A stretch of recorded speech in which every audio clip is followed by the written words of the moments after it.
मानव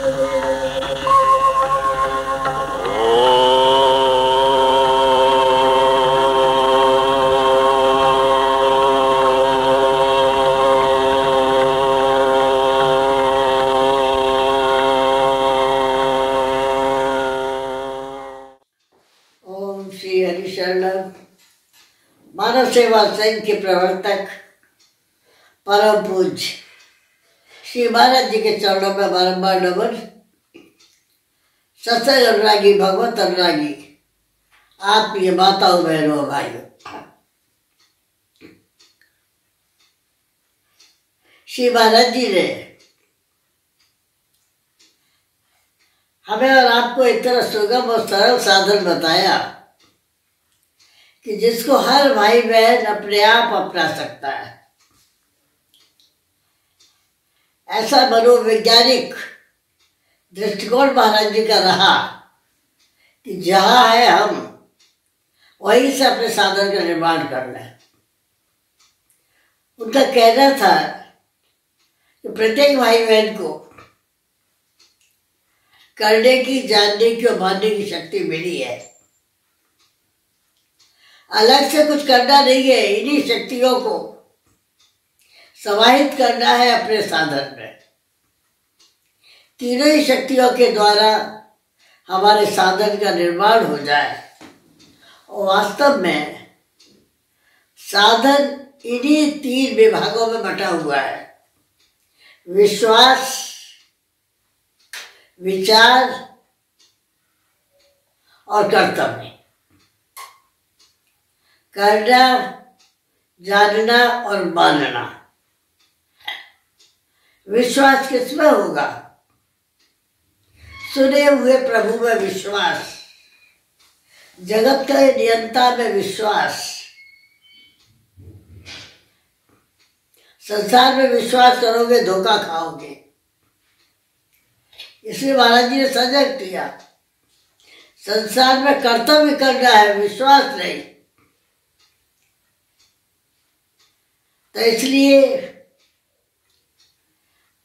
भगवत विश्वास, विश्वास से आस्था का जन्म होता है, आस्था से संबंध स्थापित होता है और फिर भगवत प्रेम में जीवन निमग्न हो जाता है। तो विश्वास की शक्ति की सार्थकता प्रभु से मिलन में है। विचार का क्षेत्र देहाभिमान गलाने के लिए है। जब तक देह का अभिमान होगा तब तक प्रभु विश्वास सजीव नहीं हो सकता। देह मैं हूं और मेरी है, ये खोज का विषय है।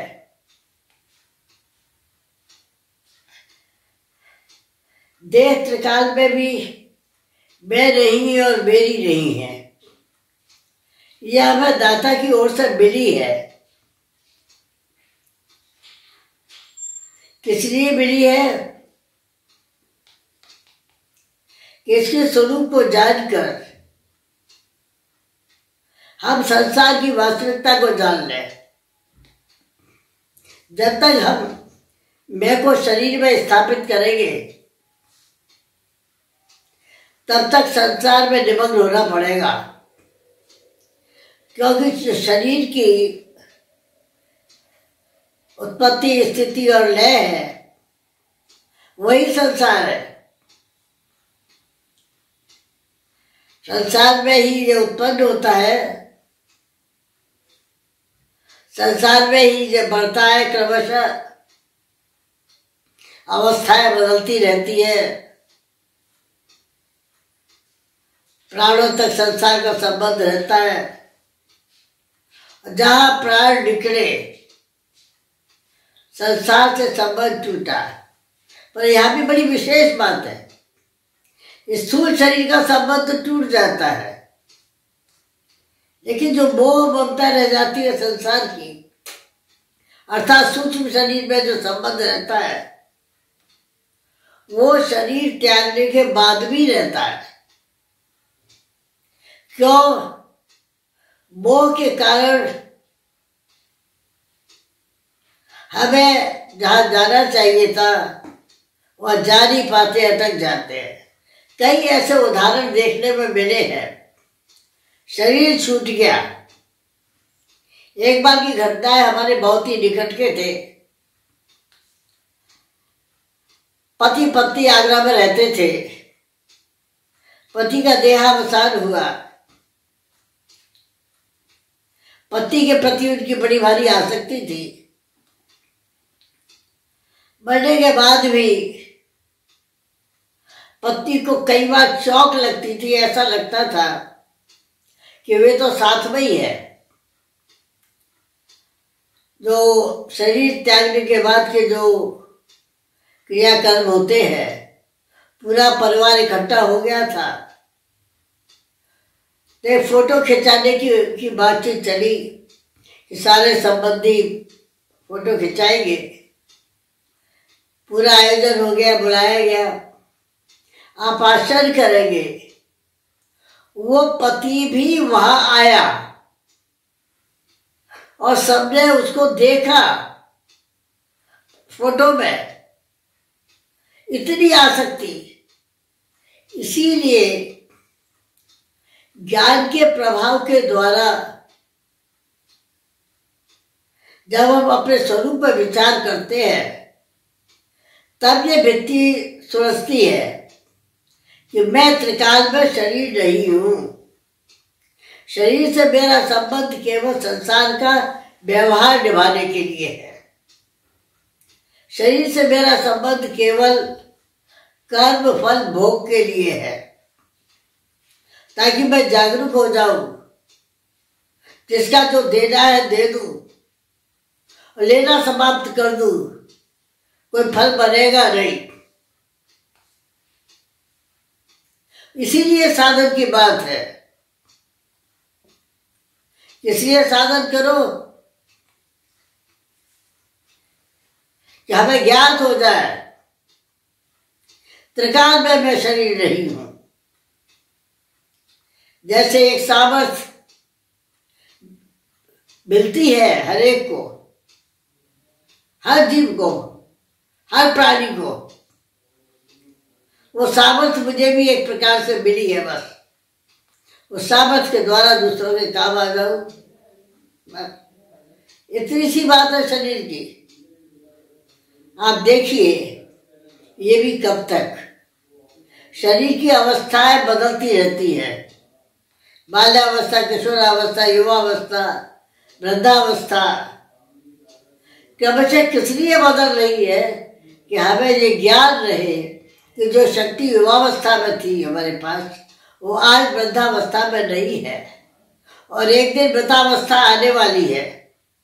तो अपने घर की तैयारी कैसे हो, इसके लिए जो बड़ा सुंदर सुयोग है वृद्धावस्था का। पीछे की आसक्ति छूटती जाए और प्रभु के साथ अनुरक्ति बढ़ती जाए, तो जाए तो इस संसार से प्रभु के होकर जाए। ये कब होगा? ये जब प्रभु में रहना आरंभ हो जाए। बहुत से गुरु बताते हैं इतनी माला जपो, इतना धन खर्च करो, यहाँ जाओ, तीर्थों में जाओ, वहां जाओ। क्योंकि महाराज जी ने ऐसा कुछ नहीं बताया। महाराज जी ने केवल ये बताया कि देखो, कोई कीमत नहीं चुकानी है उससे मिलने के लिए, केवल स्वीकार करना है प्रभु ही मेरे अपने हैं। अपने के दाते जगत के सब है। तो जो अपना होता है वो अपने आप प्यारा लगता है, और जो प्यारा लगता है उसकी याद करनी नहीं पड़ती, उसकी याद अपने आप आती है। जैसे उदाहरण के लिए, आपका बेटा अमेरिका में रह रहा है, कई वर्ष बीत गए हुए, लेकिन क्या आप भूल पाते हैं? दिखाई नहीं देता है, सुनने में भी नहीं आता है, वो बात अलग है, फोटो में देख ले।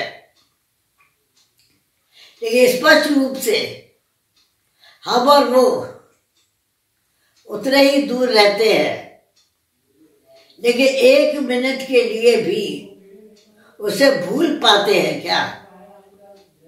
एक घटना याद आ गई। एक सेठ थे, उनके 3 लड़के थे। तीनों लड़के क्रमशः अमेरिका चले गए। खूब पढ़ाया पिता ने, माँ का देहावसान हो गया।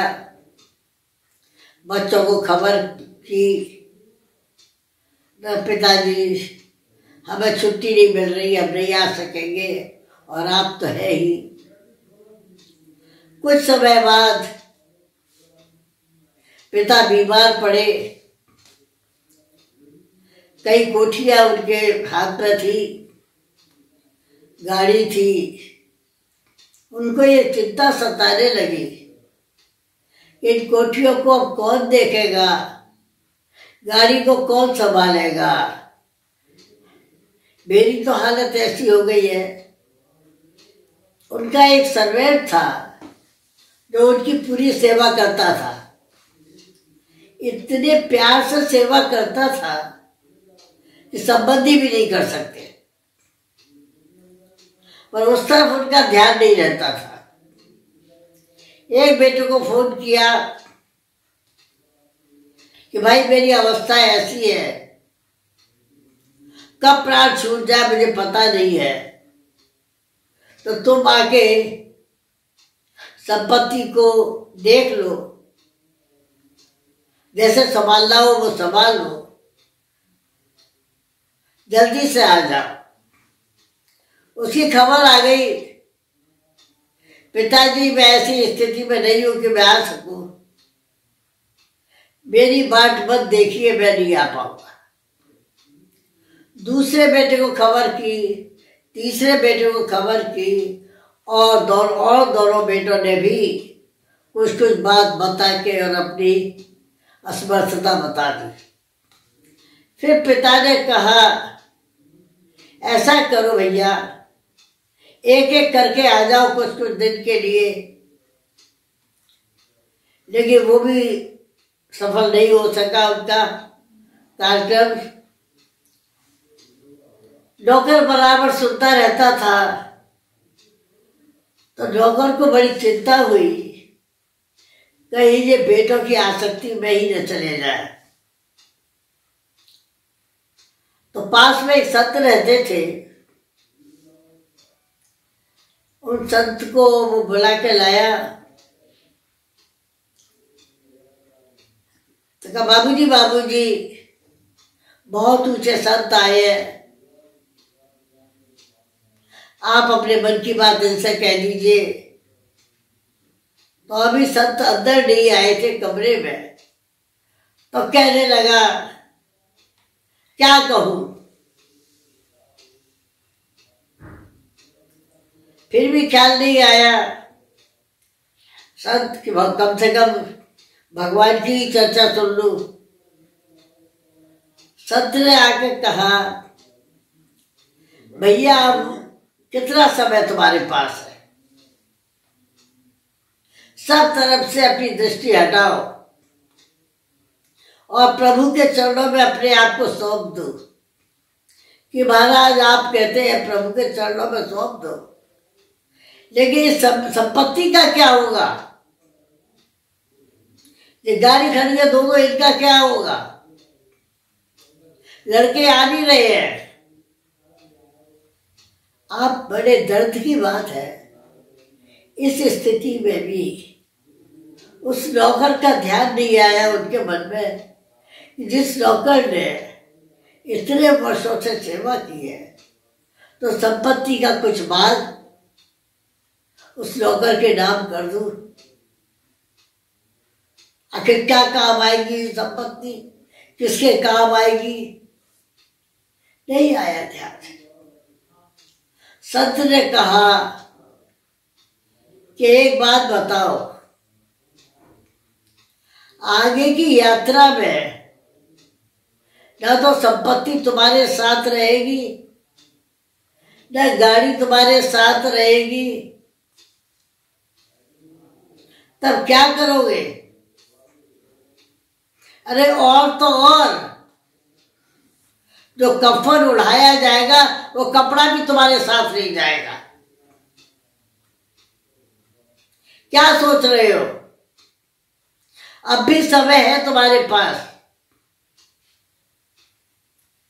प्रभु से संबंध जोड़ लो।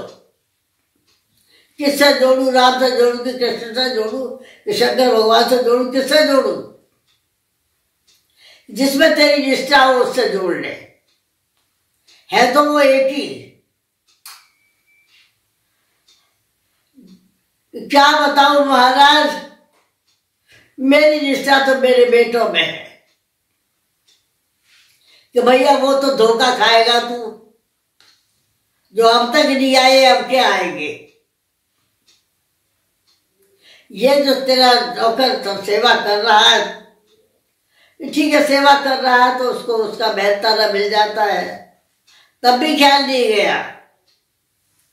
आखिर शरीर बच्चों को पुकारते हुए ही गया। तो संत ने कहा कि देखो, ये वासना लेके गया है, पुनः इसको आना पड़ेगा।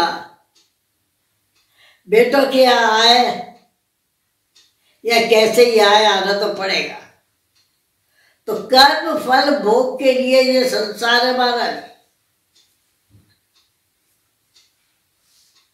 तो ये कब ज्ञात होता है? जब वो विचार के द्वारा मैं और मेरे को मिटा देते हैं।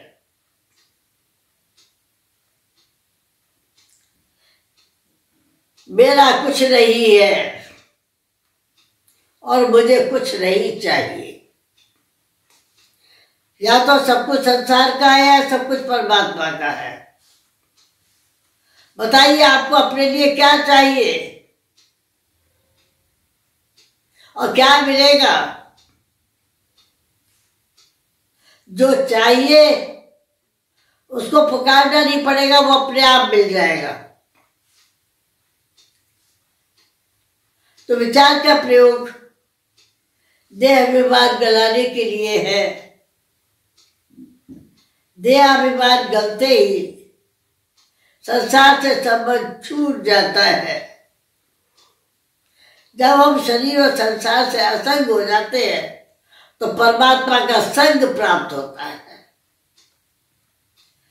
दो साधन हो गए, विश्वास का प्रयोग और विचार का प्रयोग। तीसरी चीज हमें करने की शक्ति मिली है, अर्थात कर्तव्य। कर्तव्य का संबंध प्राप्त परिस्थिति से होता है। परिस्थिति का संबंध है, अनुकूल परिस्थिति है कि प्रतिकूल परिस्थिति है, सुख है कि दुख है। तो ये इसलिए नहीं है कि दुख है तो आप रोते रहे, सुख है तो आप गफलत में रहे, सुख भोगते रहे। इसका प्रयोग एकदम कर्तव्य पालन में है। दुखी का कर्तव्य क्या है? ताकि दुख निवृत्ति मिल जाए। एक ग्रंथ लिखवाया भारत जी ने, दुख का प्रभाव, यानी जो दुख आया है उसका प्रभाव क्या है कि दुखारी हरि से मिल जाए। सुख भोग के, और सुख जो मिला है सुख भोगने के लिए नहीं मिला है।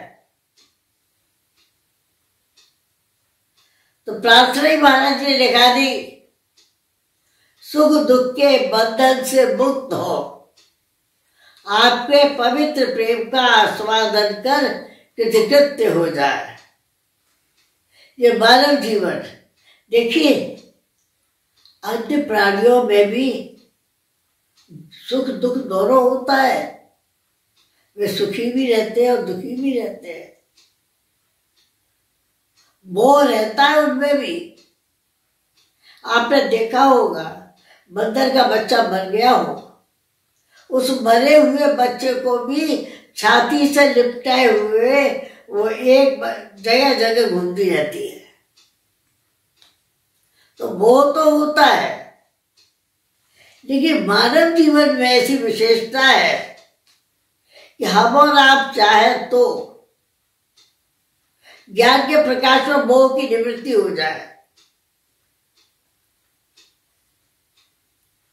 और इसी मोह की निवृत्ति के लिए महाराज जी ने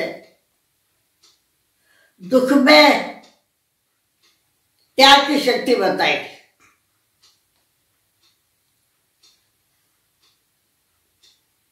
हमें त्याग अच्छा, हमें त्याग करना आ जाए तो विचार कीजिए दुख आया क्यों?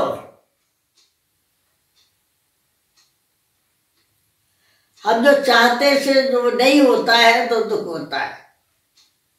जब संकल्प पूरे नहीं होते हैं तब दुख होता है। जिसमें मोह ममता है, जब उनसे नहीं मिल पाते हैं तो हम दुखी होते हैं।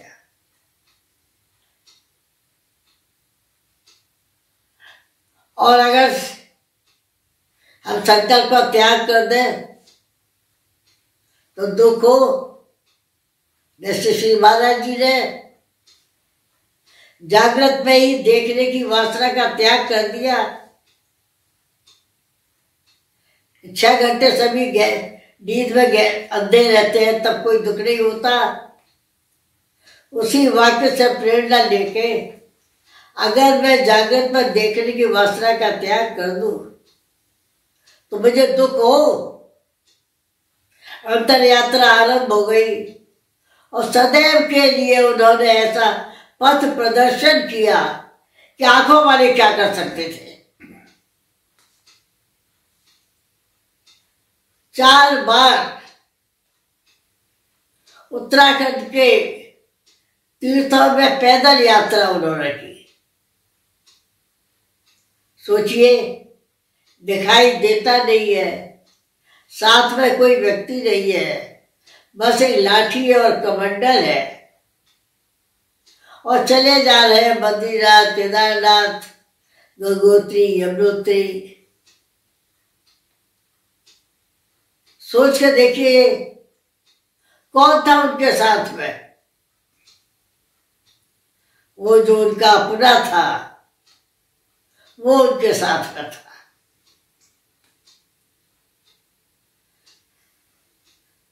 तो दुख में दुखारी की याद आ जाए तो सदैव के लिए दुख मिट जाए। दुख हमें सचेत करने के लिए आता है। सुनो सुनो, जिस संसार में तुम इतनी आस्था रखे हुए हो, इसमें से तुम्हें कुछ मिलने वाला नहीं है। ये जो संकल्प तुम्हारे उठते हैं, इन संकल्पों की पूर्ति अपूर्ति तुम्हें और बंधन में जकड़ लेती है। और जब त्याग हो जाए तो सदैव सदैव के लिए दुख मिट जाए, अर्थात दुख का प्रभाव हो जाए। सुखद स्थिति है तो आप सेवा करें, दूसरों के काम आए, सुख को बांटिए। जितना जितना आप सुख को बांटेंगे उतना ही उतना सुख बढ़ता जाएगा, और जितना जितना आप दुख बटाएंगे उतनी उतनी शीतलता आपको प्राप्त होगी। बड़ा भारी रहस्य है इसमें। दुखी घटना के ऊपर एक बात और याद आ गई कि स्वामी जी के घर के पास आर्य समाज का एक केंद्र था।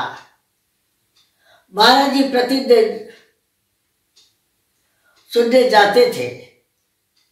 केवल 10 साल की उम्र थी उनकी। वहां पर भगवान का नाम नहीं है, तत्व का नाम है। एक अलौकिक शक्ति है बस उतनी सी बात है। एक बार की घटना है। इनका जो परिवार था वो संत प्रेमी परिवार था। एक बार घूमते घूमते उच्च कोटि के एक संत आए ग्राम में, तो लोगों ने कहा आज महाराज अमुक जगह आपको चलना है, यानी स्वामी जी के निवास स्थान पर। आके कहा पिताजी से, संत आए, आप कहते वाला है कि जरूर लेके आओ। संत प्रेमी तो वो थे ही। लेके आए, कमरे में बिठाया, चौकी पर बैठे हुए थे। उनमें किसी ने व्यक्ति ने ये कह दिया कि महाराज इनका बालक बहुत दुखी है, वो अंधा हो गया है, बहुत दुखी है। कहाँ है बालक? लेके आओ। लेके आए, पास में आए, उन्होंने हाथ पकड़ा तो भैया क्यों दुखी हो? दुखारी प्रभु तो तुम्हारे साथ है, तुम्हें नहीं दिखाई देता, उन्हें दिखाई देता है। और तुम्हें भीतर से सब दिखाई भी देने लग जाएगा। क्या सोचते हो? तुम भगवान के हो जाओ। तो महाराज जी बहुत निर्भीक थे। महाराज कहाँ है भगवान? किसका हो जाऊं मैं? तो संत ने कहा तो क्या ईश्वर को नहीं मानते? ईश्वर को तो मानता हूं। फिर क्या बात है भैया, उनके हो जाओ, बस उनके हो जाओ, तुम्हारा कल्याण हो जाएगा। बताते थे महाराज, पता नहीं उस संत की वाणी में कितना जोश भरा था। उन्होंने कह दिया और मैं ईश्वर का हो गया। सदैव सदैव के लिए दुख द्रोहित हो गया और भीतर से ऐसी हूक उठने लगी उनके मन में कि अब तो मैं प्यारे का हूं, प्यारे मेरे साथ है। कोई रूप की कल्पना कुछ नहीं की उन्होंने, परम तत्व की। और जिस रूप में उन्हें दर्शन देना हो वो दर्शन देंगे उन्हें। और यहाँ वृंदावन में जब आए, कई जगह घूमे एक आश्रम बनाने के लिए। उत्तराखंड में भी कई जगह गए, भीतर से उनका मन नहीं भरा। यहाँ वृंदावन में आए, या आते ही पैर रखा तो उनको ये लगा कि ये भाव भूमि है, यहाँ मेरा प्रभु है। और ये स्थान जहाँ आश्रम बना हुआ है, वह बताते थे उन्हें भीतर से प्रकट हो चुका था, ये प्यारे की गोचर भूमि है। और धीमे धीमे भगवान कृष्ण के प्रति, बिहारी जी के प्रति उनका प्रेम बढ़ता गया।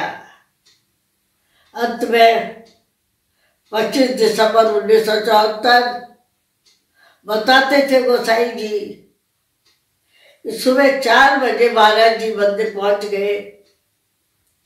लोगों ने कहा महाराज इस समय आप कैसे आए? और अभी तो मंदिर खुला भी नहीं है। भैया मंदिर तो मेरे लिए खुल चुका है, इनके अलावा और कौन सा जहां जाता मैं तो इनके चरणों में आ गया। और गोसाई जी बताने लगे, काफी देर महाराज जी खड़े रहे, हंसते रहे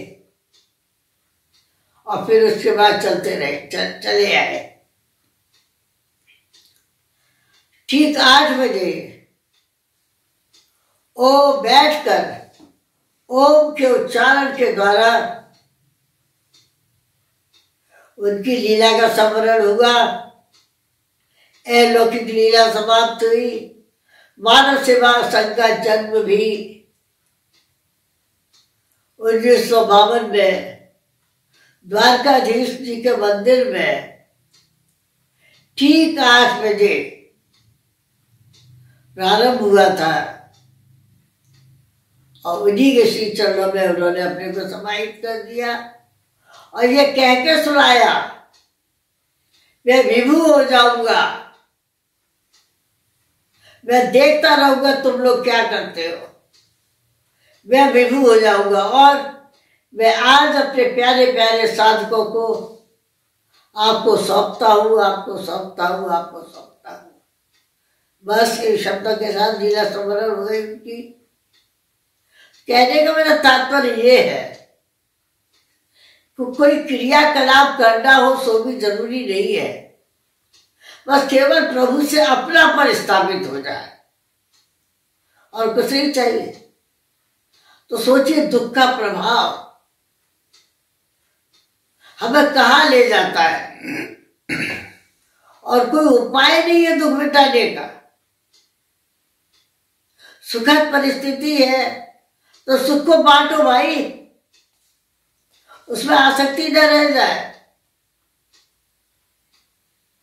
और आगे चल के परिस्थितियों का सदुपयोग होने लग जाए।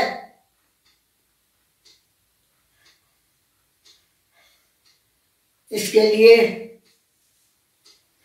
अच्छा बहन जी, कभी कभी जो है मन अकारणी आकस्मिक जैसे परेशान होता है, मन दुखी सा होता है बिना मतलब की, तो ये क्यों होता है? इसका कारण ये है, ये परिलक्षित करता है कि तुम्हारे अंदर कहीं ना कहीं कोई चाहत है, सूक्ष्म रूप से प्रकट में नहीं दिखाई दे रही है जी, वरना विचलित हो नहीं सकते। अब उसका क्या है, सामर्थ्य उसमें आ नहीं रही है। उस समय बड़ा अच्छा है, 1 सेकंड के लिए ही सही अपने आप को भीतर बाहर से शांत कर दो, एकदम शांत। तो तुम देखोगे तुम्हारे अंदर इतनी शक्ति का प्रादुर्भाव होगा कि वो अपने आप शांत हो जाएगा। मूक सत्संग क्या है, जब हम शांत होते हैं तो हम जी पहले से तो है नहीं, पिछले ही हुआ आया हुआ है, पता नहीं कौन हमें याद कर रहा होगा। तुमने देखा वो छोटा शिशु होता है जी, वो अपने आप ही हंसता है, अपने आप ही रोने लग जाता है। क्यों भाई क्यों? सुख में देखता है सबको तो हंसता है, दुख में देखता है तो रोता है। इसी प्रकार हमारा मनोविज्ञान के संबंध जो है पुराना है, उससे कभी कभी विचलित होते हैं, मन घबराता सा है। जी जी। तो उसमें एक ही उपाय है, या तो वो एक ही उपाय है, वो है भगवान की शरणागति। शांत हो जाए, एकदम सौंप दो अपने आप को, सौंप दिया इस जीवन का सब भार तुम्हारे हाथों में, जीत तुम्हारे हाथों में, हार तुम्हारे हाथों में। मिट जाएगा, पक्का मिट जाएगा, क्योंकि ऐसा हमने करके देखा है। कई बार ऐसा महसूस होता है और कईयों ने कहा भी है कि अचानक से मतलब एकदम ऐसे लगता है, मन बहुत दुखी दुखी सा होता है, परेशानी सी महसूस होती है और विचार करने पे भी कोई याद नहीं आता कि क्या कारण क्या है उसका। अब वो ऐसा नहीं आएगा, भीतर छुपा हुआ मामला है ना, ये प्रकट में कैसे एकदम आ जाएगा। उस समय केवल ईश्वर शरणागति के अलावा और कोई उपाय है नहीं। या तो शरीर सत्संग कर लो अपने आप को, चाहे जो हो रहा हो होने दो, संबंध तोड़ लो, तो भी शांत हो जाता है। हरि शरण।